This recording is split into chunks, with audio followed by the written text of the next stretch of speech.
So that what about like let's circle back to like you. So you were doing these skateboarding videos. You're about 12 at this point, and you had said you did go to community college for you took some video classes as well, right? Yeah. Yeah. And so where do you go after that? While I was going to community college and taking some video classes, I was learning like really basic stuff, but at the same time, it's just like what I really craved was getting real world experience. And growing up, I was always taught you should have an internship while you go to school and then have like a part time job and something. Like really try to balance those things out. So that's what I would try to do. And then I got must have been fate or something because I got really lucky like how I found like my first connection. And basically my dad he does HVAC work, which stands for heating, ventilation, air conditioning. So he would be a contractor that goes around and fix units at commercial buildings or residential buildings, stuff like that. And then one day he happened to go to a family member's house and he went to go fix their AC. And then the son of that family member happened to be there, and then they're all chit chatting, and then I came into the conversation, and then my dad was like, "Oh yeah, my son wants to get into like film and stuff," and then the guy was like, "Oh, I know somebody who runs his own business doing that." Gave a business card, and then gave it to my dad. He gave it to me, like, and then immediately, like, I call the business card. I call the person that gave it to him, which is kind of like it's not a blood related like family member, but in some small way, it kind of was a family member. And then I talked to him, and then he was just like, "Oh yeah, so I'm not actually the guy that you're going to be talking to, but I'll send you the number of the guy who did." And he's like, "He just had a baby, so don't like spam him or anything. He's going to be busy." I'm like, "All right." So I sent an email, kind of briefly explained like why I was hitting him up. And then a little bit of time goes by and he's like, "Okay, well, here's my phone number. Text me like once a month and I'll try to figure something out for you." I was like, "All right." So texted him and then waited a month. Like month on the day, I texted him back again. I was like, "Hey, so you have anything for me?" Because he was basically like, I'll let you know when there's a job, but just let me know, like, or just hit me up like once a month." So I did that, and I did that. I waited like 2 months probably. Like I texted him once. He's like, "Okay, try again next month." Waited another month. He's like, "Try again next month." And then third time I hit him up, he's like, "Hit me back up in a week." And I was like, "Okay." And then a week, I'm like, "Okay, the time shortened, so I must be on the right track." And then I ended up hitting him up like that week later, and he's like, "Oh, can you go and do this one thing for my friend?" I was like, "Yeah." It's like you have to be there at like 5 in the morning. I'm like, "Okay, done." So I go do this. I go do this thing, and I thought it was going to be a film related thing, but the first couple of times that I helped him out with something was completely not film related. But I was just like, "You're kind of my like this is my in, so I'm gonna figure out what I got. I'll do whatever I gotta do." So it ends up being a friend who was like setting up a booth at the like Orange County Fair in California, and then I was help him set up stuff, and then that was basically it. And I would chit chat with them, and then I had to dip at some point because I had a job at the time, and then I was like, that wasn't much, but that's progress, I think. And then I hit him up again, and he's like, basically he asked me to do these little things that are not really that film related. And then later on, I find out that he was just testing me to see if I would actually do it, to see if I was actually worth like putting effort into. Eventually, I meet him, and then I go to his office, and then we chit chat. And then he asked me, he's like, "Well, what exactly is it that you want to do?" It's like, "Oh, I want to be a DP." And then he basically kind of gives me like these little tasks to do. It's like, "Okay, well, if you want to be a DP, go film a video, send it to me, and I'll let you know if it's good." Like, all right. And then he would even be like, he would go like this. He was like, "Here, make a video using this thing as a prop." So I would go do it, and then I would film it, and I would send it to him. And he's like, "This video sucks, but here's how you can improve, yada, yada, yada." I was like, "Okay, cool." And he's like, "All right, here's another random thing to make a video about." And because he was noticing that I would actually do it, like that's when he started to be like, okay, maybe you're worth like putting some effort into. And then he started inviting me to the jobs and stuff.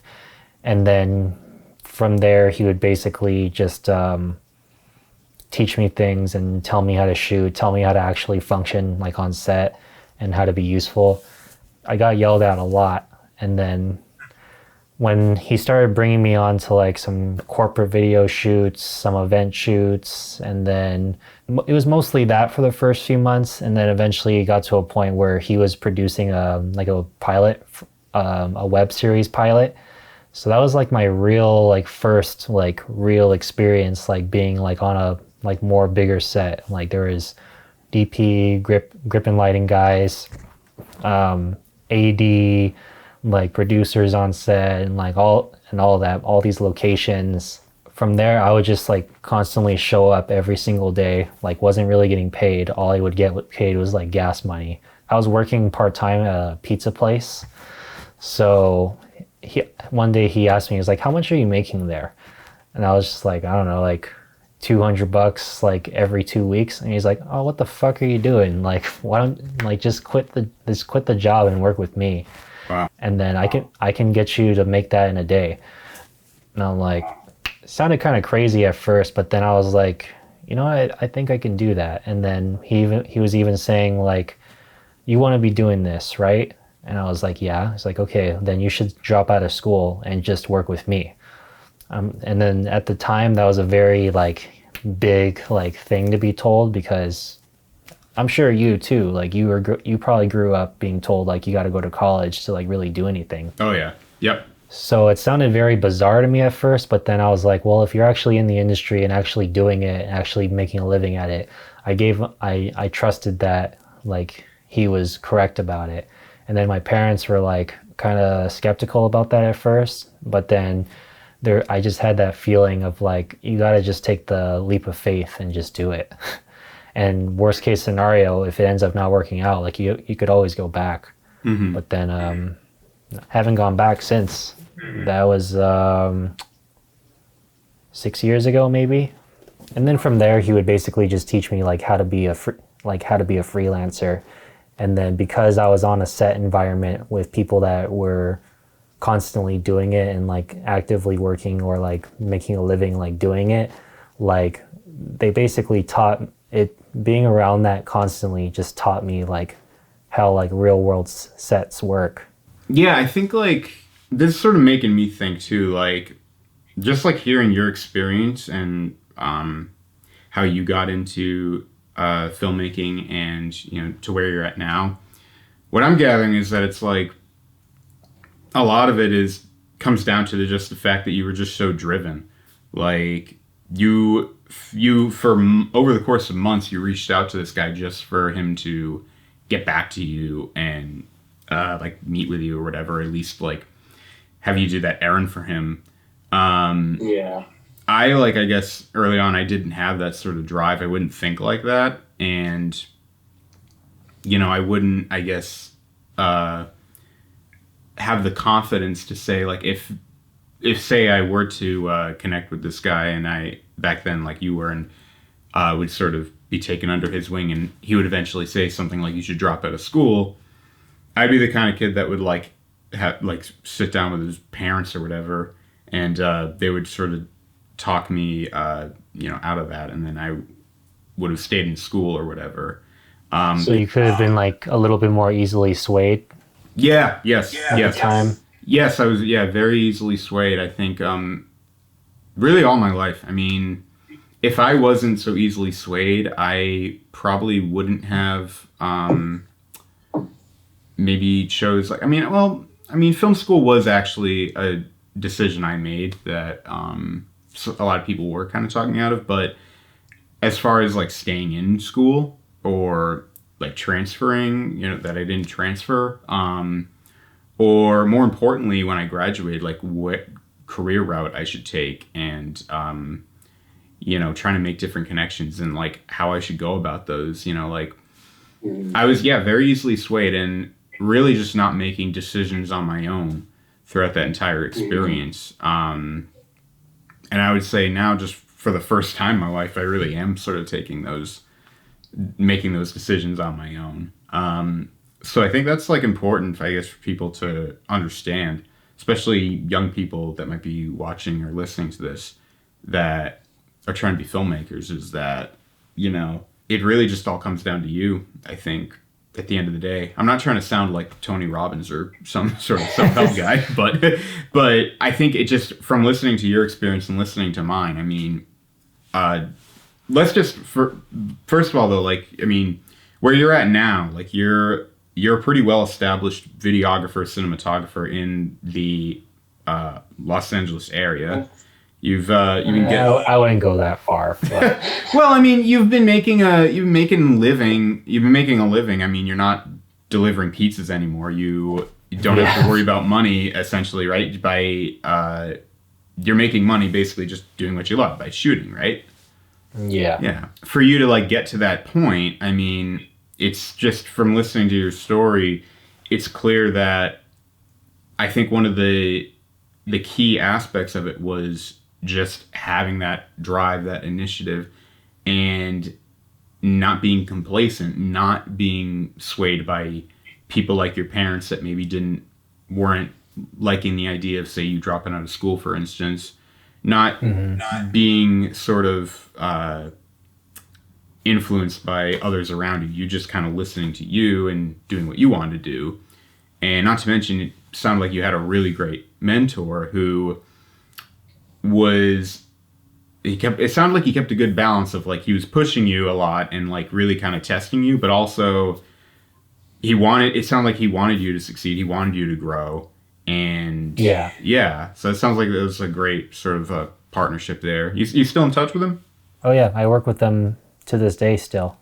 That's awesome. Like we have a very like, it's almost like having an uncle kind of relationship. Mm-hmm. That's great.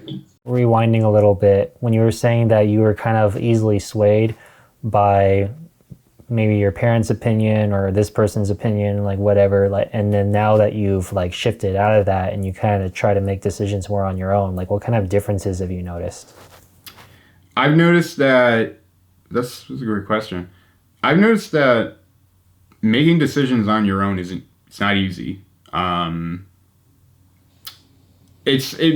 a lot of people that may be watching, listening, it may just sound like, this is just what it's about being an adult, right? But, as far as like not being so swayed by people and influenced by others and making those decisions for yourself, I mean, yeah, I notice it's a lot harder and it's a lot, you kind of notice like I'm trying to think of a good way to put it. Like, I think there can be a lot of risk sometimes in the decisions you make. Oh yeah, definitely. Yeah. In fact, now that I think of it, I think like any good decision you make, any great life sort of changing decision you make is always going to come with some risk. But now I'm kind of like, and the voices that the people in my life that would always say to me things like that, it's like, it's too risky. Don't try and do that. Why are you trying to start up a business, especially in the midst of a pandemic? That's too risky. Back then, maybe even just a year ago, I would have been like, yeah, you're right. I guess I should just get a regular job. Now I'm like, too risky? Okay, cool. Whatever. I don't care. I don't care. Like, fuck it. Yeah, fuck it. I don't care. I mean, name me, I don't think you can't name me one successful person, like an entrepreneur. We look up to guys like, I don't know, Jeff Bezos or Richard Branson, all these different people. Like, Steve Jobs, like, all of them, you can't tell me not one of them went into this without high risk.